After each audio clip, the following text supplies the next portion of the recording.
नमस्कार। आज का ये प्रवचन सिर्फ शब्द नहीं है, ये एक आईना है जिसमें आप खुद को देखेंगे और शायद पहली बार सच में खुद को पहचानेंगे। आज की दुनिया में एक अजीब सा बदलाव आ गया है। पहले लोग डरते थे कि कहीं उनका चरित्र खराब ना हो जाए। आज लोग डरते हैं कि कहीं उनकी सच्चाई सामने ना आ जाए। पहले लोग अपने दामन को बचाते थे, आज लोग अपने दाग दिखाते हैं, और सिर्फ दिखाते ही नहीं, उन पर गर्व भी करते हैं। एक छोटा सा गांव था। उस गांव में एक आदमी रहता था, नाम था रामू। बहुत गरीब था, लेकिन उसका एक ही खजाना था, उसकी ईमानदारी।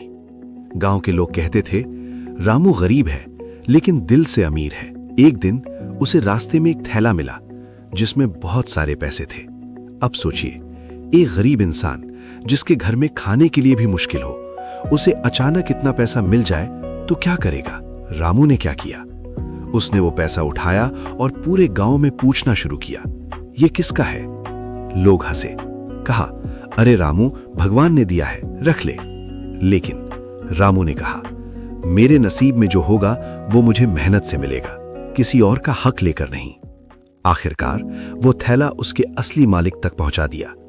मालिक बहुत अमीर था। उसने कहा, रामू, आधा पैसा रख लो। रामू मुस्कुराया और बोला, मुझे इन पैसों से ज्यादा अपने साफ दामन पर गर्व है। आज सोचिए, क्या आज भी ऐसे लोग हैं? या अब लोग कहते हैं, मौका मिला है, फायदा उठा लो। यहीं से फर्क शुरू होता है। पहले लोग चरित्र बनाते थे, आज लोग इमेज बनाते हैं। एक शहर में एक बहुत बड़ा बिजनेसमैन था। पैसा, गाड़ी, बंगला सब कुछ था। लोग कहते थे, क्या लाइफ है इसकी। लेकिन उसकी सफलता का सच क्या था? उसने झूठ बोला, धोखा दिया, लोगों का हक मारा और धीरे धीरे वो ऊपर चढ़ता गया। एक दिन उसका बेटा उससे पूछता है, पापा, आप इतने सफल कैसे बने? वो चुप हो गया। क्यों? क्योंकि वो अपने बेटे को सच नहीं बता सकता था और झूठ सिखाना नहीं चाहता था। उस दिन उसे पहली बार एहसास हुआ कि उसने सब कुछ कमाया लेकिन खुद को खो दिया। आज की दुनिया कहती है, स्मार्ट बनो, लेकिन स्मार्ट बनने के नाम पर लोग क्या कर रहे हैं? झूठ, धोखा, फरेब और सबसे खतरनाक बात, अब ये सब नॉर्मल बन गया है। दो दोस्त थे, अमन और विजय। अमन सीधा था, ईमानदार था। विजय चालाक था, शॉर्टकट वाला। समय बीता, विजय जल्दी सफल हो गया, अमन पीछे रह गया। लोगों ने क्या कहा? देखो, चालाक बनो तभी आगे बढ़ोगे। लेकिन 10 साल बाद कहानी बदली। विजय तनाव में था, डर में जी रहा था, हर वक्त डर कि कहीं उसका सच सामने ना आ जाए।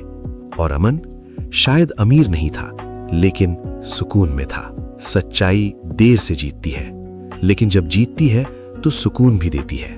जब आप रात को सोते हो तो आपकी आत्मा आपसे सवाल करती है कि क्या तुम सही हो? अगर जवाब हां है तो आप अमीर हो। अगर जवाब नहीं है तो चाहे आपके पास कितना भी पैसा हो, आप गरीब हो। अगर आपको लगता है कि आप भी कहीं दिखावे में खो गए हैं, तो आज से शुरुआत करो। छोटे छोटे कदम, झूठ कम करो, सच बोलना शुरू करो, गलत पर गर्व करना छोड़ो। एक राजा था, उसे अपनी खूबसूरती पर बहुत घमंड था। एक दिन एक संत आया और उसे एक आईना दिया। राजा ने देखा, लेकिन उसमें चेहरा नहीं दिख रहा था। संत ने कहा, यह आईना चेहरा नहीं, चरित्र दिखाता है। राजा डर गया क्योंकि वो खुद को नहीं देख पाया। आज हर इंसान के पास मोबाइल है, लेकिन कोई अपने अंदर झांकने वाला आईना नहीं रखता। तो आज फैसला करो कि चाहे दुनिया कुछ भी करे, आप अपने दामन को साफ रखोगे। क्योंकि दाग दिखाना आसान है, साफ रहना मुश्किल है, और जो मुश्किल रास्ता चुनता है वही असली इंसान बनता है। अगर ये शब्द आपके दिल तक पहुंचे हो तो इसे अपने तक मत रखिए, क्योंकि आज दुनिया को सच्चे लोगों की सबसे ज्यादा जरूरत है।